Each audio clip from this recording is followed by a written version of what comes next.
Welcome to the Find Your Leadership Confidence podcast with Vicki Nedling.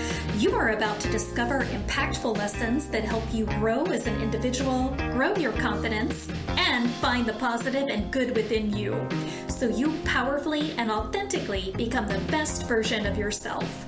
Be sure you visit our website at www.findyourleadershipconfidence.com. While you're there, subscribe to us via your favorite network. Now tune in, get ready, and enjoy the journey of emerging as a leader of exception in the 21st century. Welcome everyone to the Find Your Leadership Confidence podcast. I am your host, Vicki Nedling, coming to you from Roswell, Georgia. And today, as always, our goal is to have a podcast that will share topics and guests that will empower you to grow your business and take it to that next level. Today, my guest is Cheryl Ilov. How do you say? I love. So whenever I was looking at your name, I thought, wow, if that was not a name that you got, I would steal that name. I love. That's awesome name. You could do a whole lot with that. Thank you. Actually, it's my maiden name. My father was originally from Czechoslovakia. And, when I got married, I couldn't give it up. And my husband was down with that. So I kept it. Awesome. That's super. Let me tell you a little bit about Cheryl. She is an author, a speaker, a physical therapist, martial artist, dancer, and former chronic pain patient. She published the award-winning and best-selling book, Forever Fit and Flexible, Feeling Fabulous at 50 and Beyond, in 2016. And with over 20 years of experience as a physical therapist in private practice, Cheryl has helped thousands of clients recover from pain and injuries by integrating science of physical therapy with the art of movement. She believes that everyone can enjoy vibrant, healthy, and vitality at every stage of life. She's a second-degree black belt. Oh my goodness, we got a warrior here. Yeah. In an ancient Japanese martial art of Ninpu Tai Jitsu. She'll probably correct me on that. From her own experience of beginning her training as the tender age of 47, you and I have other things in common, becoming my teacher's first female black belt 10 years later. She discovered there's an incredible amount of strength and power in each and every one of us. It just has to be unleashed. She published a second book called The Reluctant Ninja: How Middle-Aged Princess Became a Warrior Queen.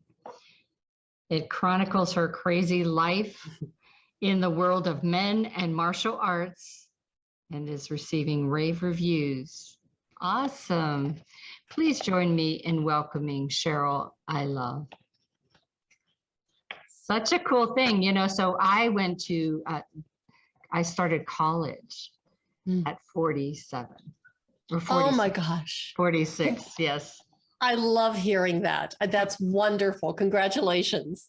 Yes, and so that's one of the things. And the theme that we have today, the art of healing through movement, is really important to me. In my anti-aging wellness business, one of the things that we have, one of the pillars, is how important movement is. And right now, for me, being sitting on my butt all the time, I have to remind myself, move. So I have things on my phone and reminders that way to just get up and do something. But it's so important. So I love to have that as the theme for today. I'd like everybody to please put on your listening ears, get your pens and pencils out, because I know Cheryl's going to give us lots of good tips today that you're going to want to remember. We always start out, though, with simple questions, Cheryl. So please tell everybody, where do you call home right now? And has that always been your home? Thank you so much. Well, I am here in the Mile High city of Denver, Colorado, at the foot of the Rocky Mountains, and I absolutely love it. I have been here, gosh, I'm embarrassed to admit it. I think the math, if I do it right, 44 years I have been living in Denver. And I am originally, you and I have a few other things in common. I am originally from a small steel town outside of Pittsburgh, and which is why I live here in Denver. And there were several motivating factors that made me decide to, just take a chance and come to a city where I didn't really know anybody. And that was just, I grew up in a household that was, I had 4 sisters, predominantly female, 3 girl cousins, and it was a small town. And I just knew there was something else out there that I wanted to experience. And there was also a man involved. I was dating a guy who had yeah, there is always so he had my entire life planned for me and neglected to tell me about it until I found out kind of like accidentally. And I looked at him and I said, if you're making any plans that include me, you might want to tell me about it ahead of time, because I was already getting that little twitchy, is this really going to work out? And, I explained to him that I was in my senior year in college. I was getting ready to graduate in a couple of months. I wanted a career. I wanted to be able to work full time. And he looked at me and he had a very confused look on his face. And he said, well, who's going to take care of the kids? And I thought, okay, you know what? We broke up with him shortly thereafter. And he wasn't taking no for an answer. Oh, my. And trust me, I'm not that great of a catch, but it was like, I knew that he was never going to stop pursuing this relationship. And again, getting close to graduation, I was living with 2 girls, my friends from school, and one of my roommates was from Cleveland. And she didn't want to go back to Cleveland after graduation, and she didn't want to stay in Pittsburgh. And I knew I had to get out of town. And I looked at her and I said, hey, Berta, let's go to Denver. And That's she far said, away. okay, I figured it'd be far away enough. So just about 4 days after graduating college, the ink was still wet on our diplomas. We packed up my 1974 Ford Maverick and drove across the country to Denver. Oh my goodness. Yeah, we really do have a lot in common, because I had met a person on a plane going to Myrtle or coming back from Myrtle Beach. And it shortly thereafter, I had met my husband on a blind date, and it was like instantaneous. So this person, though, kept on pursuing me as well, even up to week of my wedding, saying, "You sure you want to do this?" It was like, yeah, I'm positive. Yeah. Oh, that's just crazy. Maybe it's just Pittsburgh guys. I don't know. Maybe it is. And here's a funny thing. I won't go into the details now because it's a long story, but I actually reconnected with him 33 years later.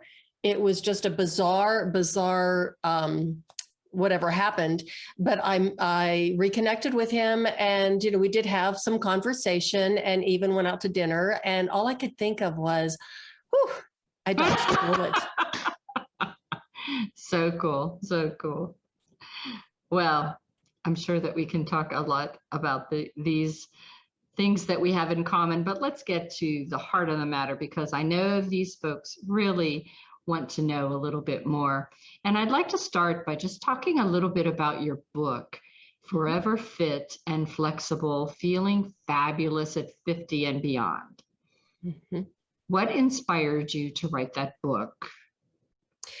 Well, as a former chronic pain patient myself, and knowing what I went through to get out of that pain spasm cycle, a lot of the techniques that I discovered along the way, a lot of them I came up with myself to get myself out of that situation, and ended up going, once I did heal myself from that chronic pain syndrome, I ended up going to physical therapy school, getting my master's degree in PT, thinking then I could help a lot of other people, with my knowledge and my experience. And what happened was I realized when I got out of PT school, I really did not like it. I did not like the traditional PT model. And I thought, well, this is really fine. I just spent quite a few years trying to get through all of this. And then I realized I had a mental head smacking moment that I could actually open up my own clinic. And that's what I did. It was just a small little studio. And I specialized in something, in Pilates-based rehab and conditioning, and then something else called Feldenkrais. And I was able to help a lot of people who were in the same situation that I had been in when I was going through my chronic pain syndrome, or people that were dissatisfied with, they went through PT, but they didn't get all the way to where they wanted to be, people who were getting older and, were looking for other answers rather than what was just out there. So, I worked with so many people, had some fantastic results, met wonderful people. I'm still friends with a lot of them after all these years. And then I realized, I can reach a much broader audience through a book rather than just my little community here in Denver. It's a big city, but still. So I wanted to be able to help spread that message of hope and healing. And, to especially people who are 50 and older, some of the things that we're told about getting older, about what to expect. And it's like, oh, you go to the doctor, you're complaining of aches and pains. That's normal aging. It is not. No, it doesn't have to be. Yes. So that was the impetus for writing the book. Awesome. Yes, for those of us that are past that 50, Yeah, it is, something that if you look at the quality of life, the people around you that are 50 or in my case 60s or 70s, and you think, is that what's in store for me? And the answer has to be, I don't want that. Right. And so what are you doing about it?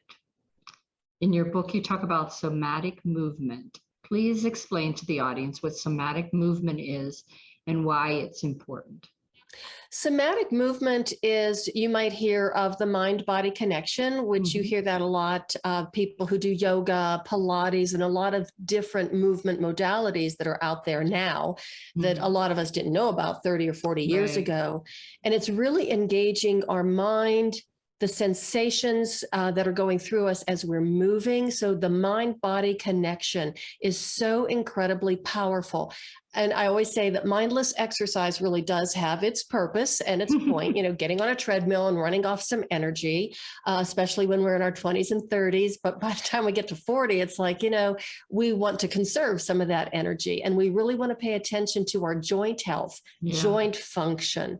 And that somatic movement, that mind-body connection really helps us do that. Awesome. Yes, for my husband, who is on now second knee surgery coming up.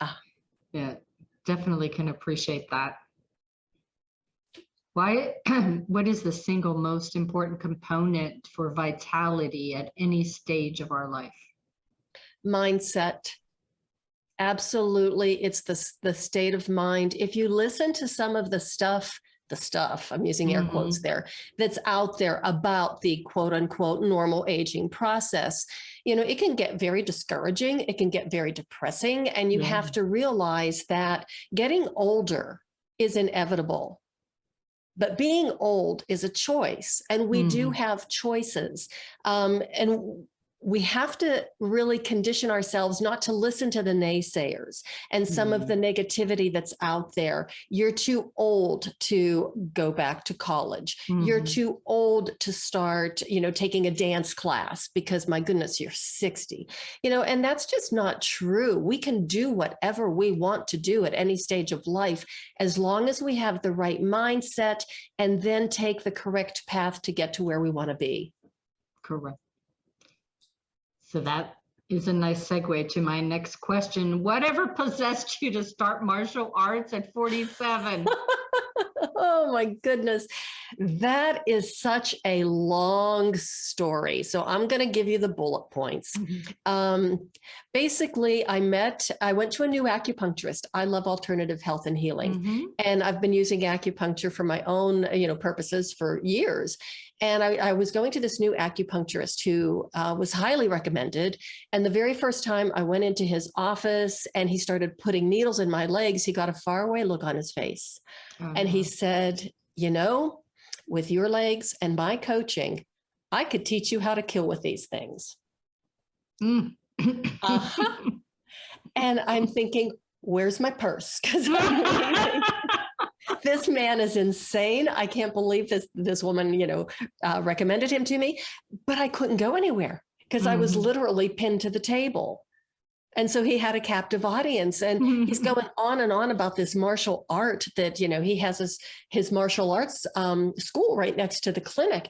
And I thought, he's just crazy. And I said, no, thank you. I will save my killer legs for ballet class. I have no interest in martial arts. It wasn't in my DNA, and I was never going to do it. But interestingly enough, my father was a black belt in karate. So, but it was, and he always tried to get my sisters and I to go to the gym with him to learn some techniques and stuff. It's like, that's never going to happen. Well, so I said no, but he kept persisting. He kept, hounding and nagging me. I even thought about leaving him as an acupuncturist. He was really good at what he did. But what he did not know was that just a few months prior to meeting him, I had a very traumatic experience. And, won't go into the details right now, but I basically had to stuff the experience down because even when I tried to get help, people just kind of dismissed me and said, no, that can't happen. So I was just trying to pretend it didn't happen and move on with my life. And about a year later, after I met Mark, my acupuncturist, it all came spewing out. Wow. So I told him what happened. Intuitively, I knew he would listen, and I knew he was the right person to talk to. So he started treating me, with the acupuncture and herbs for some of the symptoms of PTSD and that type of thing. But then his campaign to get me on the mat went into high gear, and I just kept saying no. I had no idea how in the world hanging out in a smelly dojo with a bunch of sweaty men was going to help me heal from this trauma. So I kept saying no, but bless his heart, he's even more stubborn than I am. So he kept at it. And finally, after another 2 years, he broke me. I said, okay, I am going to take a few classes just to prove to you how much I am going to hate it.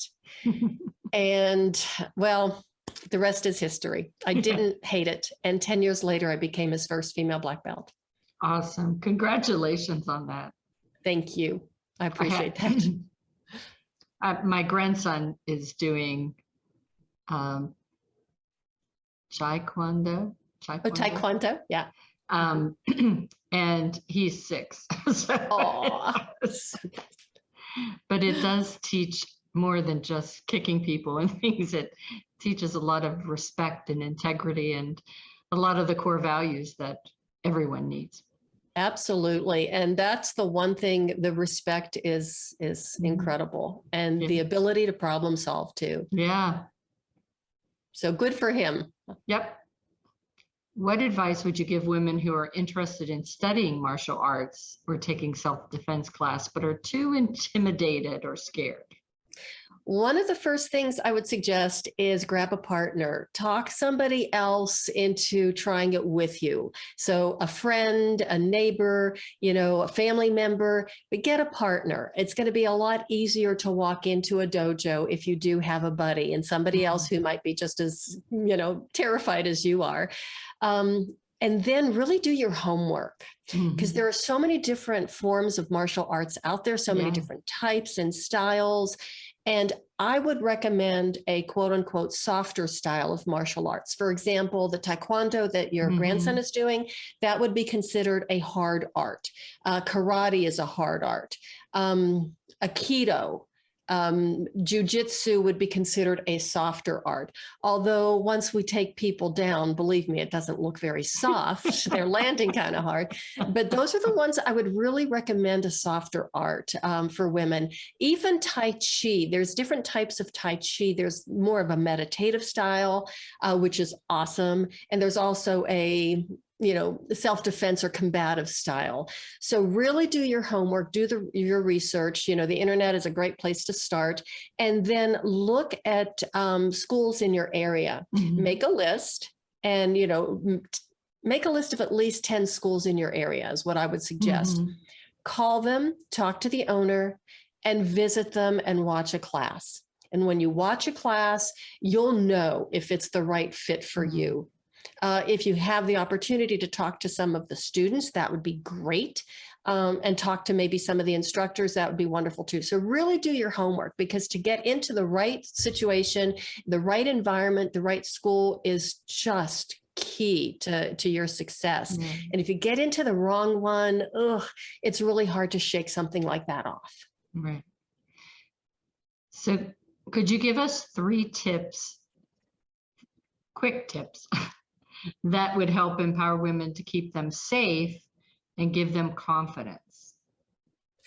I would work on body language. The way you stand, walk, and move is really important. That's the first thing is body language and how you move. The second thing is, please put your cell phone down, leave it in your purse, heads up, eyes open, look around, because be aware. That awareness, you need to be aware of your environment and what is around you and who is around you, because you might not be watching them. They could be watching you. Predators are always looking for an easy target. So that's 2. The third one is practice your awareness and train your awareness in a safe space. Just simple things like going out into your backyard, closing your eyes, listening to the sounds around you, what's close, what's in the distant. Do you feel the wind on your face? Even little things like that can make a big difference in your sensory input. And your brain is taking it all in. It's going to make you a more aware person and a safer person. Perfect. So before we get into rapid fire, for things that we want people to remember is keep moving. However they can, whether it's martial arts, dancing, whatever. And also, you're never too old to keep moving. Absolutely.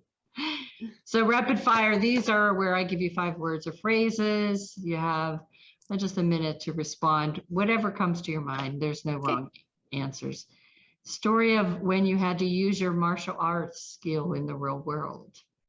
Oh, I use it every single day. And that doesn't mean I'm hitting people. It doesn't mean that people are attacking me. I'm just using all of the awareness, that inner strength, the intuition, and that spirit of the warrior is always there. Right. And that makes you look confident as you're walking down the street, and maybe people aren't going to want to mess with you anyway.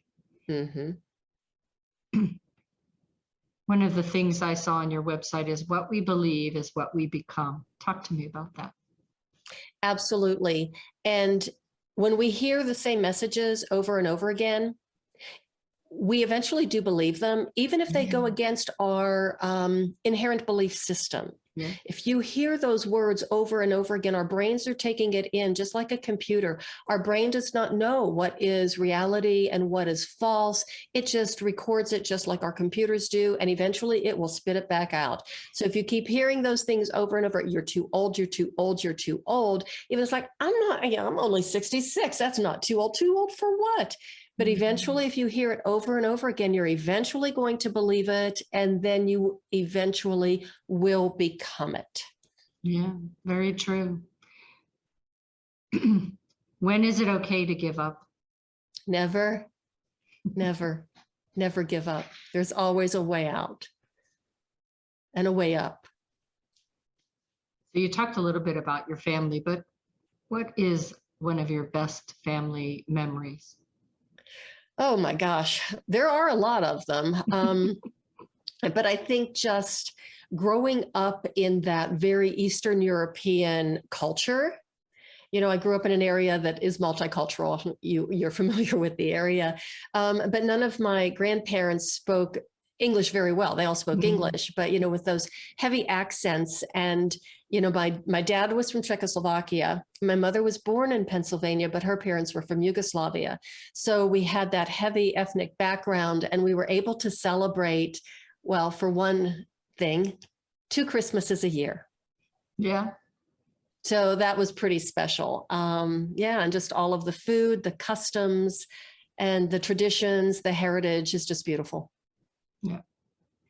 Definitely can relate to that. So what is one tip you wish you would have, or advice you were given when you were 20? Don't take yourself so seriously.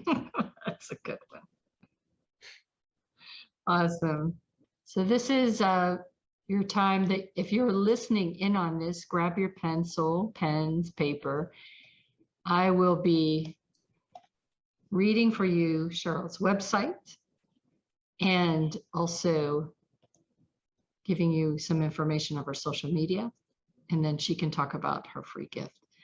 So her website is https www.cheryl, that's CHERYLILOV.com, www.CHERYLILOV.com.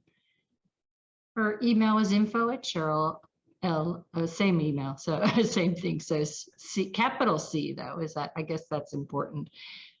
Capital CHERYLILOV.com.